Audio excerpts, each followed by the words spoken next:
ঢাকার প্রাচীন ও ঐতিহাসিক স্থাপত্যের অন্যতম নিদর্শন হোসনি দালান বা ইমামবাড়া। 400 বছরের বেশি সময় ধরে এটি শিয়া সম্প্রদায়ের অন্যতম প্রধান ধর্মীয় ও সাংস্কৃতিক কেন্দ্র হিসেবে পরিচিত। পুরান ঢাকার বকশীবাজারে অবস্থিত এই দৃষ্টিনন্দন হোসনি দালান মোগল শাসন আমলে 1642 খ্রিস্টাব্দে মীর মুরাদ এটি নির্মাণ করেন।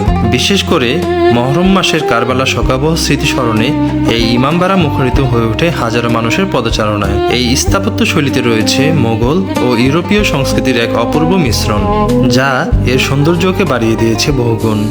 ভবনের দেয়ালে থাকা প্রাচীন ক্যালিগ্রাফি ও নকশা দর্শনার্থীদের মোগল আমলের ঐতিহ্যের কথা মনে করিয়ে দেয়। নানা সময়ে সংস্কারের ফলে এর আদি রূপ কিছুটা পরিবর্তন হলেও এর ধর্মীয় গুরুত্ব ও ঐতিহাসিক মহিমা আজও অম্লান।